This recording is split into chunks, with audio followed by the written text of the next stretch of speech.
suddenly shine. I'm in a world where everything's new. My hidden dreams now are all coming true. 'Cause you are the one I give my heart to. Your smile makes everything right. All right. Welcome, all my friends. It is time for another episode of Two Pastors and a Guest. I'm your host, Brian Callies with Callies Ministries. We have my wonderful co-host here, Pastor Charles Matthews, who's muted, and also having a wonderful guest with us today. So he's from Currey, Family Eyewear, and Eye Care, and all things eye, apparently. And but Dr. Tom Currey, and he's going to talk to us, try to get us some insights on eye care and anything about related to eye. So you guys, if you have any questions or comments, especially about eye care related things, he's also a faith believer, so we can also bring that into the whole picture.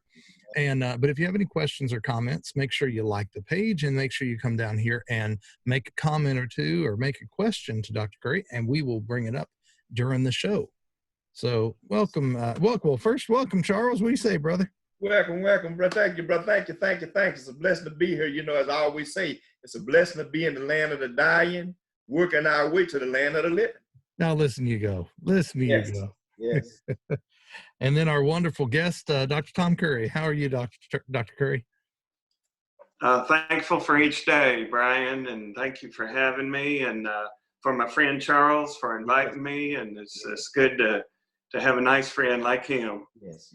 Wonderful. Well, I'll tell you what's impressive.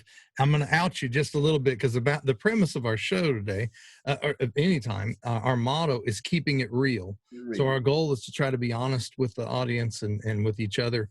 And I just have to brag for a minute. See, Dr. Currey, this is his first Zoom meeting, which is to me just mind blowing. But look how great he looks. I mean, he's got this figured out. He's got lighting working. He's got the color. I mean, it's looking good. It's my high school audio visual days. Well, the rest of us have to work at it a little. So, so that's wonderful. Wonderful. Well, I'm going to show kind of the way we're starting the show off. I wanted to show you guys something that Dr. Currey sent me. And since we are two pastors and a guest, I was excited when he sent me this. It's actually a scripture, right? We walk by faith, not by sight, 2 Corinthians 5:7, but they did it just like an eye chart. And I can say, you know, I think I can see that pretty clearly. Of course, I'm standing right in front of my monitor. I don't think that works that way, right? Well, Brian, I'm glad that we're able to still live in a free country and be able to express our faith, and being in an independent private practice, you know, we're able to do so much more freely. Amen. Amen to that. Amen to that. Well, tell us a little bit about Currey Family Eyewear, Eye Care, and Eyewear, and as it continues. Well, originally, my father was an ophthalmologist, and he worked at St. Joseph Hospital back in the day. I know a lot of your listeners will know what that was. Anybody over 45 probably remembers that. But when they decided to build St. Joe East, which is now St. Francis, he bought this office building in Germantown at Poplar and Kirby Parkway. Okay. And so he did it for 45 years. Ooh, dedication. Yes. So I suppose I enjoyed hearing his stories at the supper table, you know, and about what all he saw that day, and different people that, you know, could see better after their treatment. So then I decided to go, and I attended Southern College of Optometry. Oh, okay, yeah. I know that. Madison. Yeah. So they were very good to me, and gave us some good training and taught us how not to hurt anybody. And And so my motto since then was prevent blindness and road hazards. I love it. I love it. Oh, yeah. Man, I bet you've been able to help a lot of people in Memphis now. We try to. We love Memphis. Memphis has been good to us. The Lord's blessed us just mightily. And of course, we wish nobody had to be sick. But when they are, we can try to help promote conditions for well-being with their eyes. That's wonderful. And, did your wife work in the office with you, or she help, or does she? oh, absolutely. And thankfully Wow. she does. She's That's the awesome. chief executive officer and financial officer. So. So I do that with my wife. So she worked at Mecca, Memphis Eye and Cataract, for a while in the accounting side of things, and sorry about that. So she worked in the accounting side of things, and after we started getting together or doing some really strong work on the ministries, and we also do Saving Lost Kids and some other things, I pulled her full time to working with us. And it's a whole different adventure when you're working with your wife. And, we had a learning curve, but it was a grateful learning curve. I'm so thankful that she's a part of all this. Yes, sir. It's been a blessing for us. I couldn't imagine it any other way. No, it's a joy to me. Now, Charles, how do you know Dr. Curry? You know Dr. Curry. Yes, I met Dr. Curry through my wife. My wife, got down there and worked for him, and I began to go down, and we just began to get a relationship, and began to learn to love one another and got close. And I checks on him at times, he'd check on me, and even his wife Karen. And I remember one day what had happened is that I went down and I prayed with Karen. I went down and God told me to pray with Karen, and her and I was in the hall and we prayed together, and from that moment we all kind of came close, and then my wife and I, and so that's just like with you and I, I always tell people, you're my brother from another mother with the same father, and Karen and Dr. Curry, they are my brother and sister from another mother with the same father, so right. family, and even my wife, we the same way, we concerned about one another, we look out for one another, we feed one another, all those things. I go down to the office and look, man, we had a whole building smelling up like food, man, and everybody in the building wondering where all that good smelling food come from, and even his father, he treat me just like I'm his own son, his father, Dr. Curry saying he called me Charlie, it's Charlie, he always concerned about you. He tell my wife, you make sure Charlie don't get sick now, and so he shows me, they all show me a lot of love. We show each other a lot of love. So that's how I got the opportunity to be a part of them, and they become a part of me by the grace of God, and you know how it is when you on the same team, when I mean by that, spiritually, and love God, it makes it even better. You never know who's who. That's why the Bible said in Hebrews said, now be careful how you entertain strangers, for some have entertained angels unaware. So we never know who we're entertaining when we talk to people. So that's why it's always good to be as loving and kind as you can. But that is how, we came into one another's, life and, and connected, thanks be to God. Amen. Amen. Yes. That's brilliant. Yes. Well, buddy, we're going to kind of dive right into some strong little topics, but some good topics. So before we get into some of the harder stuff, Dr. Curry, you want to tell us a little bit about how important it is to do actual eye care? I think on an earlier show, we were talking about people are supposed to have a routine visit every so often. And I think I failed that miserably. So can you tell, just from a lay person's point of view, and for our audience that doesn't know a whole lot about eye stuff yet, what's our first steps? What should we be thinking? Sure, Brian. Well, oftentimes if you wait until something breaks, we're already well down the road toward significant eye problems. But if we can get you, 10, 15 years before a major condition can take its toll, that's where we can really help save your vision. And that makes total sense to not wait till the engine breaks to change the engine oil or something like that, right? Yes, sir. And us guys are the worst. We get them when they're half dead, and then we have to revive them back. And then I'm just teasing, but no, I know what it's like.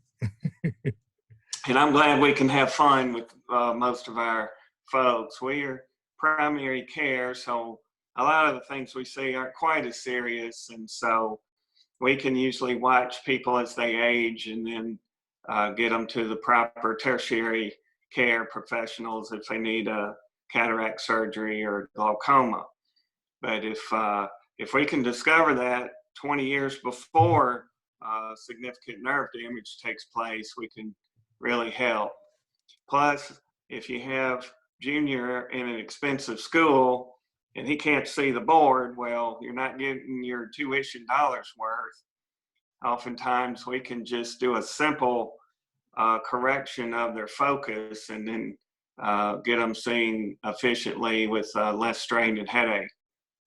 I was actually kind of surprised when I was young. I had to have glasses, and technically, I guess it changes as you get older, but when I got older, I was legally blind without glasses. But as a child, I never knew what I was missing, right? So I just remember I couldn't exactly, always see the answer. Never knew what the answer was that she was doing on the board. Well, it's because it was so blurry, but you wouldn't know the difference unless somebody spotted it. And I just happened to have a teacher who spotted it and said, there might be something. Yes, sir. The teachers really do great. We get a lot of referrals from them for some of their students that are having trouble. And oftentimes it is just a simple visual acuity matter. But it's also been known for juvenile delinquency to be linked with poor vision, because if they can't see what's going on, they get bored and disinterested, and then they cut up in the back of the class, and then before you know it, they move on to worse things. So that's a good point. That's a really good point. Are they doing a better job now of screening like routinely for children? Because for whatever reason, they never caught me until it was, quite a ways into the school. I don't remember what grade it was, but I know I was on the older side of things. So yes, sir. I think they do, and I know Southern College of Optometry sends their students into the school systems to check visual acuity, but and so they can identify potential problems oftentimes with a pretty high sensitivity. But just because someone can see 20/20 does not mean everything is okay in there. If you're extremely farsighted, they can strain and see 20/20, but they're going to be more prone to headaches, be very tired by the end of the day, and maybe not as prone to want to finish their homework or whatnot. So that just gets them started. Gotcha. So is that something now walking outside of just children, tell me, because I don't think I do this well. How often should a regular person, normal person, just go in to get your eyes checked? Or is that something we just wait until the doctor refers us to you? Well, of course, what should we when do? you're born, the doctors at the hospital look to make sure you have two eyes and that they, sort of move around somewhat. And if something's amiss there, they can usually detect that. The next time we should look would be certainly before grade school. But if a child doesn't see what the siblings do or what everybody else does, that's an indication that there could be an issue there. Or the parent could just come and cover one eye of the child, and if he seems okay, and then you cover the other eye and he starts to fuss and wiggle and buck, well, then that may be an indication that one eye is not up to par. And so okay. we'd like to look at it. And then I know Charles has told me he has personal experience with that. And if we can catch someone before the nerves develop and are basically cemented into place by age 6, oftentimes we can help a condition where it will not permanently set into a blurry or non-usable eye. Yeah. Well, Charles, tell us about that, brother. I want to hear about this. Something else I don't know Yeah. about you. Oh, yes. What it is that when I was a child, not knowing, and I guess that's why it's important. I'm glad this came up because it's some things that possibly parents see and they maybe get a chance to pay attention to and watch out for. Because see, I was doing poor in school because, and the reason why is because, and I didn't know at the time when I was younger, but I could not see the board, and I really didn't quite understand it. What was going on. So I was kind of falling back behind in my work because, and my mom was wondering why I ain't doing good in school, and at the time I didn't know the thing to say, well, Mama, I really ain't seeing things, But anyway, what happened was that as a child, I had what they called the lazy eye. And back then, especially, my parents, they wasn't, I guess, to that knowledgeable point enough to pay attention to that or recognize that. So, and what happened is that I never got it corrected as a child. So it just got a little worse. And as I got older, it got to the point where, as I'm older now, I can't even, I'm pretty much, I guess if you want to call it legally blinded or whatever, because I see nothing out of it. It's just totally blurriness no matter what. I don't care what strength the lens or medicine they put in this lens, make it how thick they make it. They just really just wasting some medicine and money on that right eye because I can't see anything out of it. And I was talking to Dr. Currey about it. Like you said, he told me, it's like, I don't know if I could have probably gotten it, recognized and attended to, before the age of 6, that there's a possibility, that I could have been helped, and to regain strength. I know I used to see when I was young, and I didn't know why, but I would see children walk around with a patch on one of their eyes. And I think that, and that was probably, I think, one of the things that they was doing to, I guess, help and strengthen that eye. They would have a patch on one of the eyes. So I guess the eye that was good, I guess they would, the doctor give them, I don't know if I'm just kind of guessing from what I heard, I guess they put the patch on the good eye and try to help them to see out the eye that was giving them the problem. So it can exactly. Okay. So, and that's what it was. So what it was, but see, I never got that opportunity because my parents didn't know and they didn't understand, so the fact of the matter is that now at this point of my life, it caused me now to deal with the fact of not being able to see out of that eye. And so I always say I had a eye doctor tell me one time, and he was a good friend of mine, and he would joke with me, but he was sincere, but he said it in a joking when he says, Mr. Matthews, Charles, listen, he say, your right eye is no good at all. He's saying, so you make sure you do your best you can to take care of your left eye because it ain't the greatest of a spare. So just take care of it because as much as you can, because it's important, because other than that, you won't be able to see, you'll become, really blind. So, I'm glad this came up again because I'm hoping that some of our viewers, listeners, that's on here, hear this and with what Dr. Currey's the information he's given them and the answers he have for them to the best that he can. I hope that they understand that maybe they having a child that may be having some of these problems, and hopefully by the time we get through, Dr. Currey gave him some signs to possibly maybe be able to pay attention to, because I guess, right, if you don't know, but the lazy eye, it don't really move like it should, and then it kind of, so and it's slowly by moving, or sometimes some people get to the point where they call them it'll get cockeyed on, or whatever they call it, we would call it, but the fact of the matter, or it'll move slowly. So the fact of the matter is that those things that you may want to look for in your child, like I said, I'll let Dr. Currey, the professional and the expert, tell us about that. But yeah, that's how, that's the problem I have. So, and at this point now, it have caused me to miss some things that I could have probably, been able to see better. Because I always say it's hard to understand something you can't see.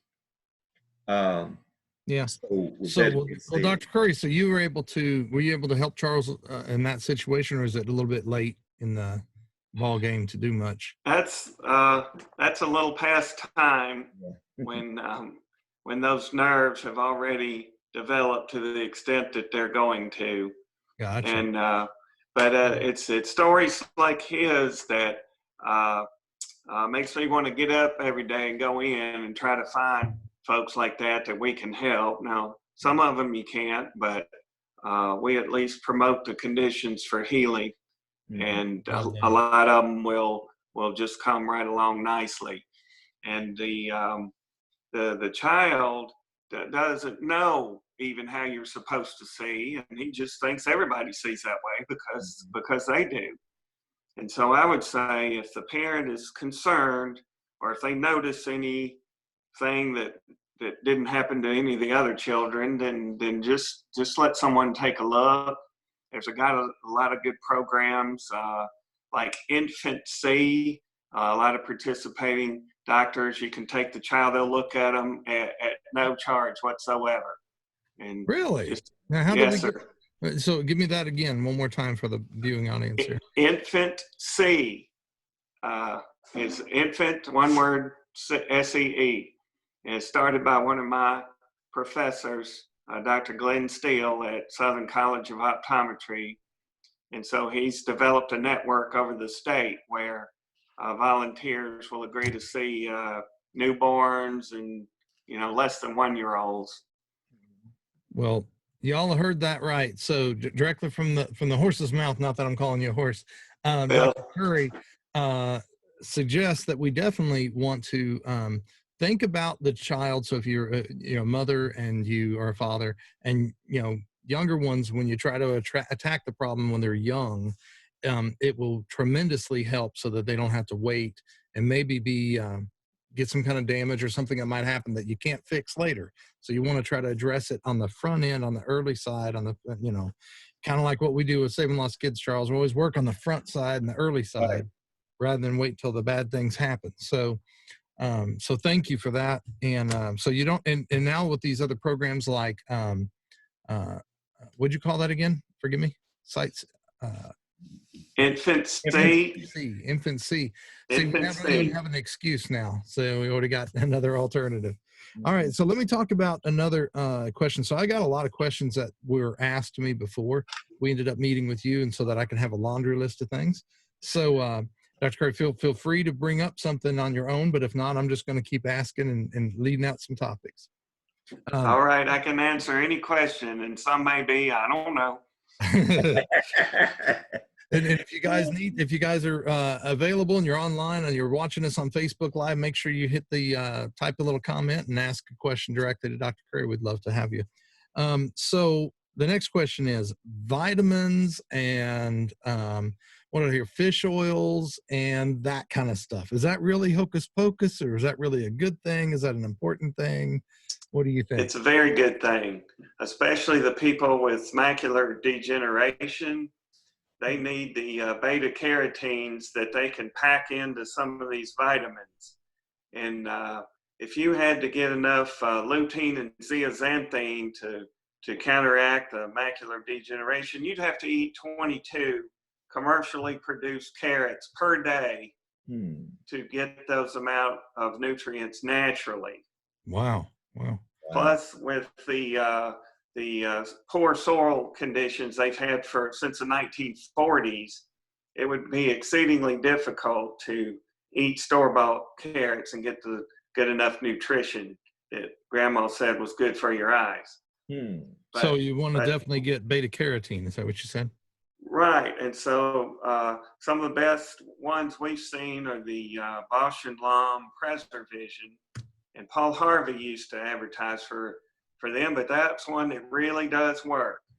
Do we want to wait till we have a problem before we start doing some of those? Should we preventative maintenance and do There again, prevention is better than cure. So if we can get you 20 years before your macula is damaged, we can usually prevent it. And then you can see to drive yourself when you're 80 instead of having to depend on your family. Well, I got one specific question about fish oil. So what is your logic or thinking about fish oil, other than the fact it's, you know, different to me? I don't do a lot of fish oil.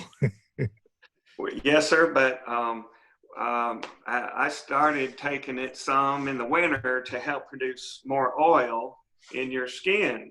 And it worked. And so people that have aqueous deficient, evaporative dry eye, the fish oil helps add more oil to your eyelid oil glands so that you can make more and more stable of your own tears. Wow. Well, I'm glad you mentioned that. I'm glad you mentioned that because it turns out that, so I woke up one morning, not too long ago, a couple months ago. I woke up one morning and my eye was just on fire. I knew I was asleep and the cat came along and scratched the snot out of it or something. Cause I mean, it was just on fire. And so, of course I rush over to an emergency place and I'm begging them for help about this problem. And when it's all said and done, they're like, oh, you got dry eye. It's you know, it wasn't all that big a deal, but at the time it sure felt that there was nothing I could do with as much pain that caused. Oh, there's more pain nerves per square millimeter in your cornea than anywhere else.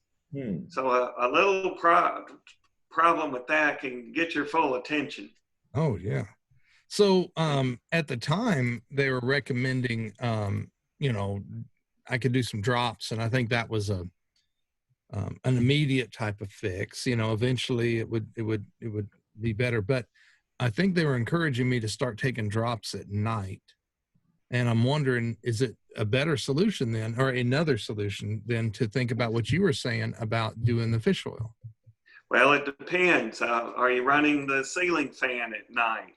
No, good call. All right, good, because those are the probably the single worst contributor to dry eye aggravation, because they can suck moisture out of your closed eyelids.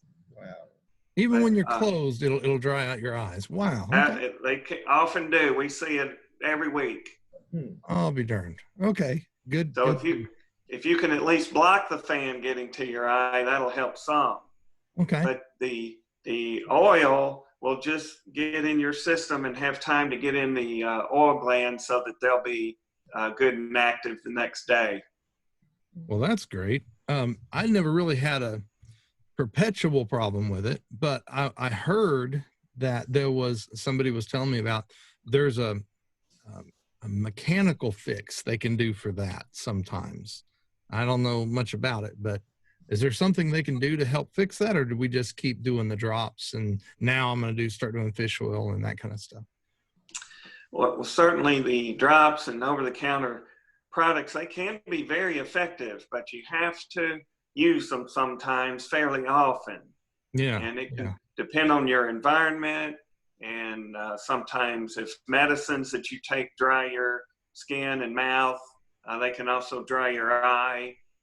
The allergy sufferers that have to use antihistamines a lot, that can dry their tears as well. Oh, I didn't know that. Okay. So that sometimes you just kind of need to double up on them when you're in certain conditions or environments, or even certain times of year, and then the rest of the time you'll do okay.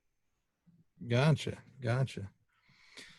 Well, let's see. I had another issue when I was younger. Now, of course, I didn't know it until I was much older, about color blindness. And so it turns out that I'm partially colorblind, want to talk to you about color blindness a little bit. Is that something you interface with sometimes and at your practice and all? Absolutely. Tell me, when did we start that adventure? knowing if you have it or, you know, testing and all that? Well, that's one of the many tests and screenings we can do to help determine if you are. And so if it's determined that you're, say, red-green deficient, we might want to avoid certain jobs like electronics or printing, because some of the wires are color-coded and the inks for the printing could go awry and you wouldn't know it. So it's mainly just to help identify that particular issue and steer you down a better path for somebody that has that. And the red-green color deficient is male linked. It's linked on the X, the Y chromosome. Oh, so only males get that? Yeah, only the males get it. Wow, there you go. Thank you, Dad. No. Yeah, thank you, ancestors. No, it's and that's what I am. Is red and green is really hard to distinguish. But what's interesting is, and we had this little debate, because if you ever play Uno or you play any of these things, every once in a while my friends would get blue and green mixed up. And I'm looking at it going, well, that's like getting black and white mixed up in my eyes. It's not possible. They're just totally different. And I thought they were joking with me. And it turns out I think I can see better in blue-green than they can.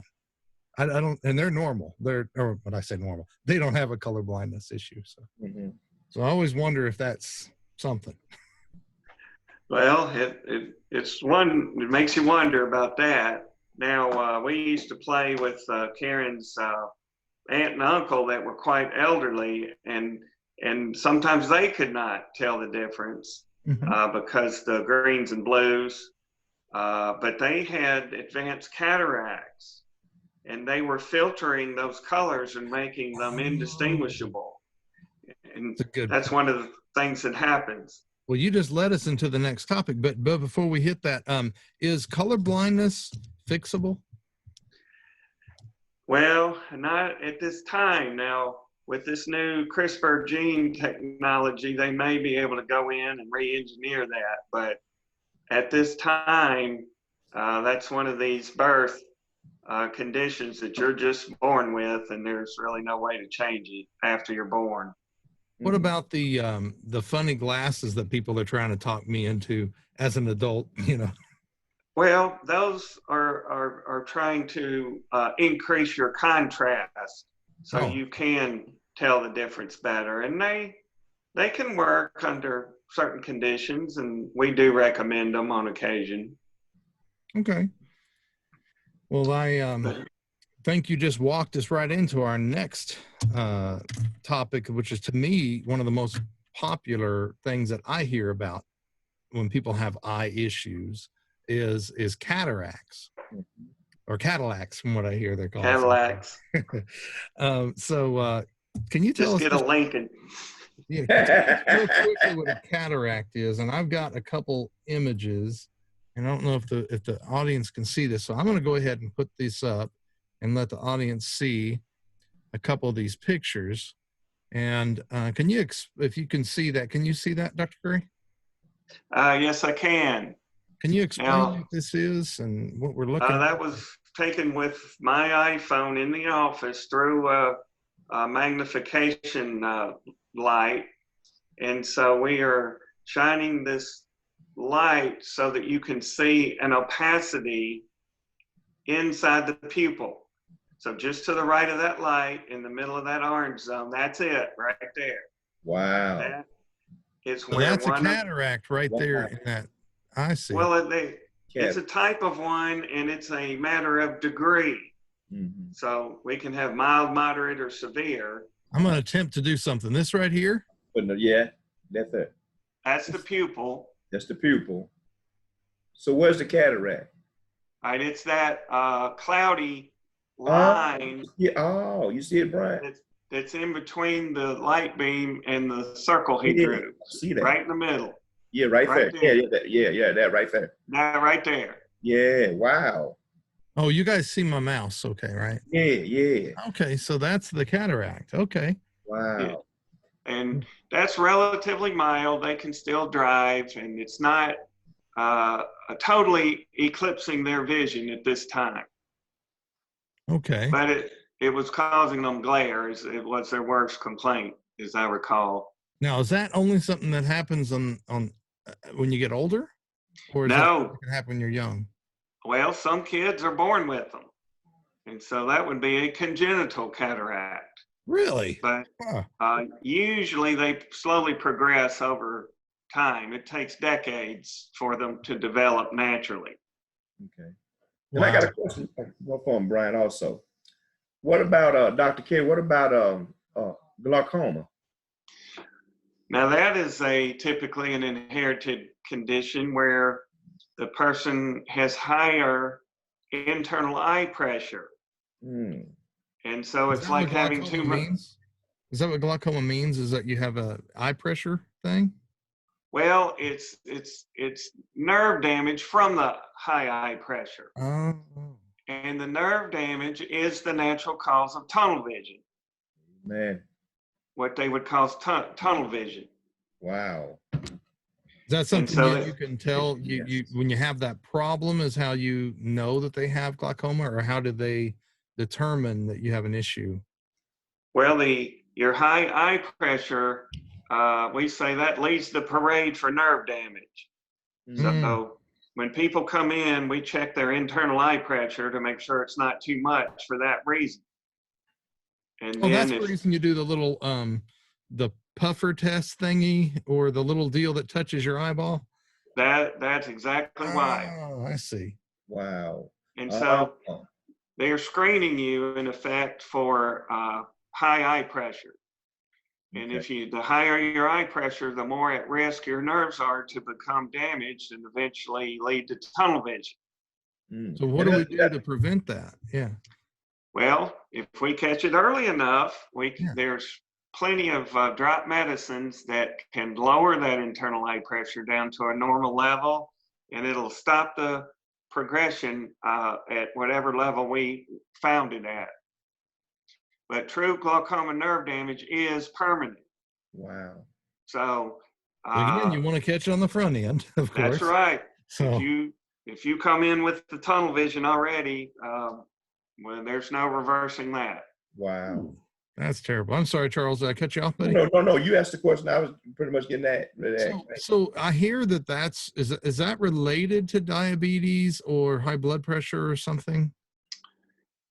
They swear and declare that high eye pressure is not related to blood pressure. It is unless not. it's stroke level. It can certainly influence it, but by and large, we see many people with high blood pressure and normal eye pressure, and a lot of the folks that have high eye pressure do not have high blood pressure. Okay. Well, that's good to know. I always thought maybe I had to worry about that because my blood pressure was always a little bit high. Like it always has been a little bit high. So I always wonder if that's related in some kind. So. Well, we tend to watch a little closer if you do have the high blood pressure. But they do it. They're telling on myself, right? Yeah. So do that, yes, sir. Yeah. So that does have an effect though on your sight though, Dr. Currey, right? The high blood pressure stuff that have a big effect on your sight, and how do that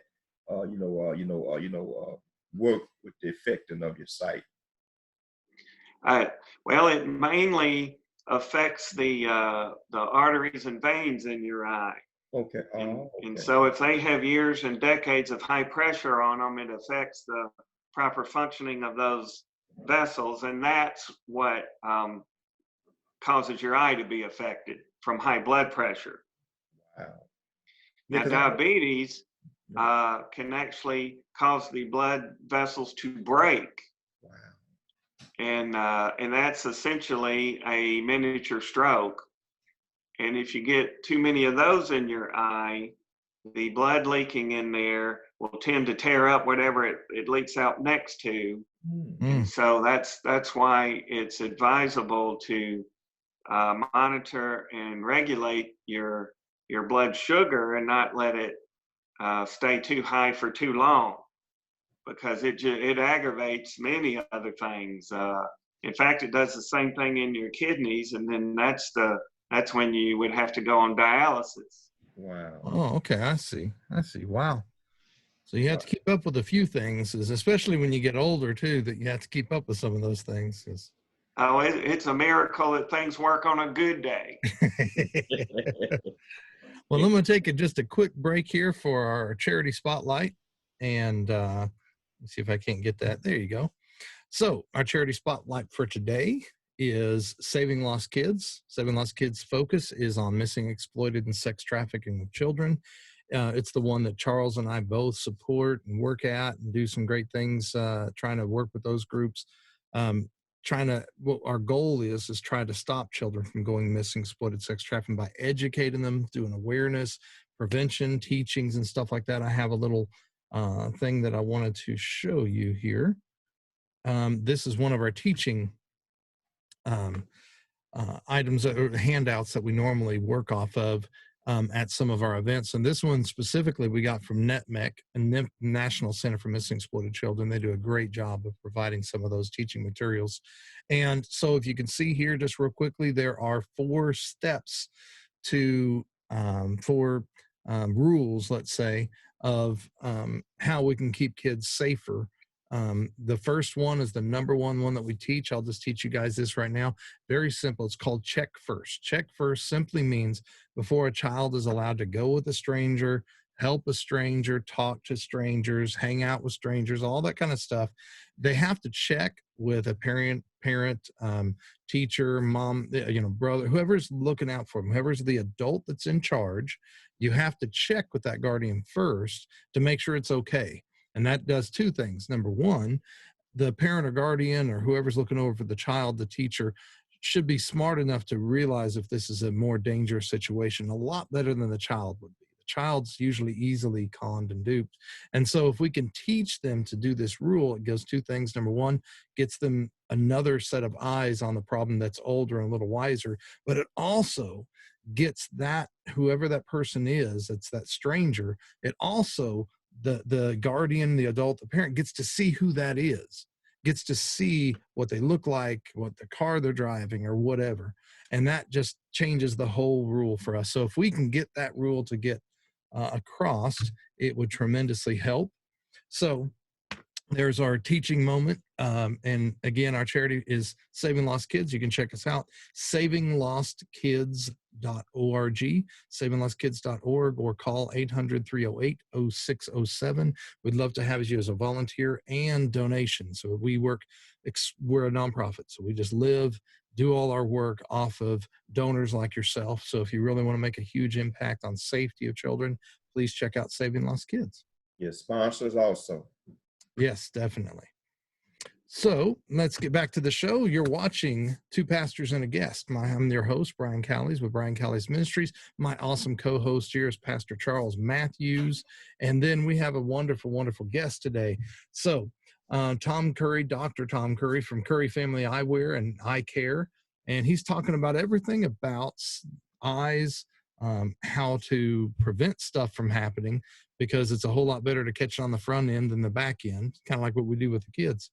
And so just before a break, we were talking about cataracts, and then we got into glaucoma. And let me see if I can't lead us into another thing. And we talked about dry eye. How about this thing called laser surgery? Do you know, is that a good idea, bad idea? Should we stick with the glasses? What are your thoughts on this? Well, I've heard it said eyes are not made to be operated on the first time. And that's normally used as a last resort. Oh, okay. But they have 2 types of laser now. The first one that you're likely referring to is used to reshape your cornea for refractive surgery and to help you not need or be as dependent on the glasses. But that's been out a long time now, and they've they've had good results with it. And but they use the laser to reshape your cornea to make it less round and more flat for the nearsighted people. Oh, I see. So that the light will focus further back into the eye so you can see without glasses.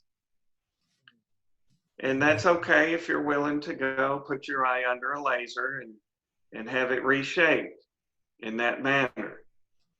I think I'm going to stick with my trusty glasses here. I understand that. And then that another seems like thing, that world's gotten better and better too with the eyeglasses, right? So. Oh, it is. As we say, less is more. So thinner and lighter frames and lenses is better. Mm-hmm. And so I think the magic lenses are amazing too. What I call the magic lenses is when you go inside and outside, they just change darker or transition. You know, yeah, those are pretty cool. That's right, Charles. He nailed it. They're very nice. They're convenient. So when your clear glasses are exposed to ultraviolet light, they can turn dark and function as sunglasses when you're outside. The biggest drawbacks most people have is that they will not stay turned dark in the car. Mm-hmm. And sometimes it takes a few minutes for them to lighten up when you go inside. Yeah. So a lot of Sundays I find I'll have to take mine off when I walk into church from the bright parking lot because it just takes a couple, 3 minutes to look dark, to lighten up, and I don't want to look like a mafia hitman going in there. Now, are there things we can do that, like my wife had two sets of glasses. So she put on one for, I guess, far, and then you have to put another one up for near. And so you walk around 2 sets of glasses. There's things that we can do to help improve that. Well, yes. Now they make some pretty good multifocal contacts if you're willing to put a foreign hunk of plastic on your eyes to be able to see without the glasses, but they work better now than they used to. And so that brings up a good point, Brian, that us folks that are over 40, these natural lenses inside our eye get less bendy. And so that's why they don't adjust from distance to near like they used to.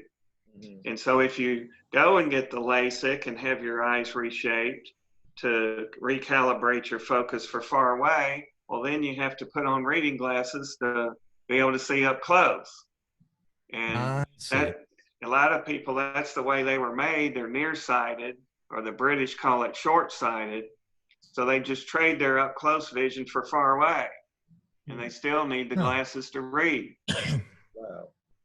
Dr. Currey, then, do they still, because I know a few people that, that had their, how they, I guess they take the lens off their eyes and replace them, with, do you all still do that or recommend that? And what is that actually called? Well, that is a refractive lens exchange. And so that's what you get when you need and have the cataract surgery. And so when that same natural lens gets less bendy at 40, it gets really cloudy and hazy like those old storm doors back in the 70s when you're elderly. And even the best glasses in the world can't give you a clear picture with when those lenses are completely hazy. So what they do is the surgeons, who are very well trained nowadays, we have very good working relationships with cataract surgeons, and they're very good at what they do. And they can go in there and take out that cloudy lens and put back an artificial plastic one in its place. And nowadays they can measure and get it pretty close to the prescription you would need to see without glasses. And so a lot of people enjoy that. Is that something that everybody kind of gets into, is the cataracts, or is that like, is there something you can do to avoid it? That's what I'm Well, taking. we say if you live long enough, you'll eventually get them. Oh, okay. So it's not like taking fish oil or what we talked about earlier. You can't really avoid it. It's part of Well, aging, in a but way. you can delay it. And Mm. so the people that wear the sunglasses when they're outside, when they wear hats and visors, when they're in the sun, and they prevent that ultraviolet from damaging that lens, they will delay the formation of it, sometimes Really? into your 90s. Wow. And So of course, I'm terrible about wearing sunglasses when I should. So I wished I would have talked to you about 20, 30 years ago about it. Well, it may not be too late for you, Brian. Go ahead, Charles. What were you saying? and as far as that type of surgery go, Dr. Currey, how wise or how often, can that be done? Or how I mean, is there a certain amount of time you should have that done or can have it done? Yes, sir. Usually they're limited by the insurance companies that will pay for that. So they require you to have 20/40 vision or worse. Mm-hmm. And 20/40 is the legal limit to drive in any state. So you basically have to be right on the legal limit and not be improvable with glasses, and then they will cover you to have that procedure. Wow. And they remove the cloudy one and implant a clear plastic one. And then that brings me to another one of Brian's questions about the lasers. Yeah. Today they have a new cataract laser. It's different from the LASIK laser. And so they can use this cataract laser to slice and dice the cataract with the light beams, and then they can remove the particles through an even smaller straw than they used to use. Okay. And so you have a faster recovery, less scarring, and a better predictable final outcome. And so nowadays they shoot for you to not need any glasses for distance. Wow. Okay. And they get pretty close now most times. Wow. What about floaters, Dr. Currey? Where did that come from? Floaters. You know how you have the floaters in front of your eyes? What kind of something that causes the main causes of those things? Yes, sir. Well, that is where the jelly part in the back 4/5 of your eye, called the vitreous, is. And that's normally a clear jello-like substance that acts like a transparent shock absorber for your retina. Okay. And it holds the retina in place in the back of the eye that's really not connected back there very much or very well. And this retina has the consistency of wet Kleenex. And it's very delicate. So this jelly keeps it spread out and insulates it from shock. Okay. Well, when the vitreous dehydrates, it can shrink, and then the miniature tendrils in there can clump and wide up, and it can look just like a spider web in there when they clump together. Yeah. Wow. Yeah, and the reason why I asked that question because, like I said, because I have it, especially now, a lot, and it's just like it never goes away. It's a constant thing, and sometimes and even as long as I've been having it, I notice it, and it's like, and the thing about it, you're trying to follow it. I'll be trying to follow it a lot of times, and it's like as my eyeball moves, it moves too, and then it kind of disappears out of sight till I bring it back again. I can bring my eyeballs back straight and look again, and there it goes again. It's like, wow, and it's sometimes as long as it's been happening, it still kind of catches me. I go like, what is that moving? Because sometimes it can look like a little insects or something flying by, and I'll be like, what's that? And then I'm like, oh, that's floating in my eye. So then is it a natural thing then for your eyes to water up when your wife got the house smelling good because she cooking good food? Is that Absolutely. Brother, you're always making me cry. I'll give you that. Well, I guess just call me an onion then. Hey, Only because he just said that. Not that that's really part of the topic. Is there any brilliant ideas? My wife dies when we have to do onions. So I literally have to put her in the other room so I can cut her little onions for her. Is there any tricks that you know of that will help with that? We've tried putting them underwater so that the juices, when you cut it, don't go up in your eye as well. And we've even worn the scuba diving mask to try to keep them out of your eye. Good idea. Yeah, so Good maybe idea. the goggles from Home Depot would serve about as well too. That's a great call. I might have to do that for her. So I don't have to do all the cutting of the onions every time. I wanted to, we got about 5 minutes left. And so I wanted to talk to you about, I'm trying to see what some of the questions are that have kind of come through. Okay. What they're saying is about when you go to the doctor, sometimes they put the drops in your eye that makes your eyeball go really big, or your dilation. Really big. And is that necessary every time? And if so, what's the reason? Why do you do that? It gives us a much better look into the back of your eye to look at those sensitive, delicate structures. I see. So normally, your pupils will constrict and get small in the light, but that's just a smaller window to have to look through. So when we can paralyze that muscle temporarily with that medicine, it gives us a much bigger porthole to look through to see the nerves and structures in the back. Wow. And how often do you think we should do all this? Should we have they call that what, a dilated something? Fundus exam. A fundus exam. There we go. See, I knew you get all doctory on me. And so a fundus exam, if we're going to have that done, how often do we need to do that? Is that something we have to do every time, or do we wait for a doctor to tell us? Should we just make an appointment with your office? The best answer is always, it depends. Okay. Now, if you're young and healthy without a large refractive condition and don't need glasses, you might get by every couple of years. Mm-hmm. But if you're extremely nearsighted or diabetic or over probably 45, it's always a good idea to make sure everything's holding together in there about every year. So every year, we just come make an appointment with you, and kind of it's just our annual exam for this guy. That's just a good blanket rule of thumb. Okay. I failed that rule completely. So apparently I'm glad we're talking so that I can know what to do there. Well, come by sometime. We'll set you straight.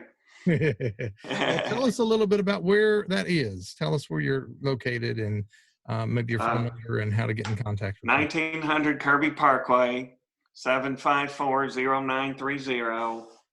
I've been there since 1975, starting with Dad. And then I joined him 28 years ago.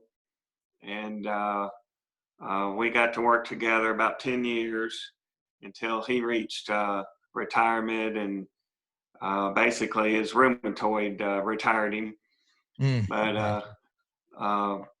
So we are there to try to help people see the best they can and catch some of these conditions sooner than later. Well, you got two sides of what you said too at the beginning. I think there's the eye care side, and then there's the eyewear side. Can you explain that just real quick? We got about 3 minutes. Yes, sir. When we started, we tried to have every eye need met under one roof. And so we had a surgeon, and then we had the glasses right next door you could go to if you needed that. But so on the clinic side, that's where we measure for the glasses and check for any eye conditions you might have and look in the back of the eye. And then we can take pictures or measure things with other laser beam systems. Then if you're just needing some glasses, want to see better to drive and get around and watch TV, then we have the glasses available for folks that that want to go see about that. Well, it seems like that you do this a lot more than just as a job or profession. It's more of a mission. And it seems like you got a huge passion for doing this, and God's blessed you, and a great opportunity and great wisdom and great insights. And just want to thank you for everything that you do. Thank you, Brian. We are indeed blessed, and we're honored to serve the Almighty by helping him. And, even Jesus said, only the sick hath need of a physician.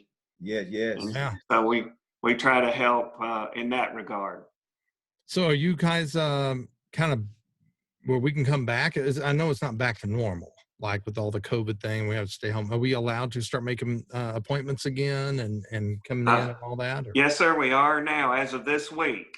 Wow. And so we're still having everybody take precautions, wear their mask, so we don't breathe on other folks. We go through additional cleaning steps that we normally did anyway. We just do it more often and more intense. So we're ready for the folks that want to come. You're ready. Well, hey, audience, we heard some amazing education and some great points today. One of the biggest things that I got as a takeaway is that you need to do stuff ahead of time, way ahead of time, instead of waiting for the bad things to happen.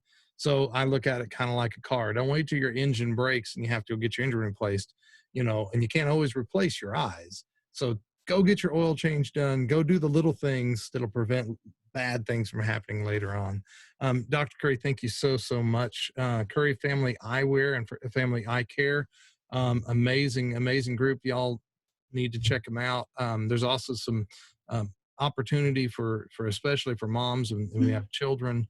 And if you're having a hard time with that insurance thing, there's some solutions there too. So if you have any questions or more comments, feel free to like the page and then put the questions and comments there either on Facebook Live or YouTube Live, and we'll try to get those over to Dr. Curry and let him answer those for you.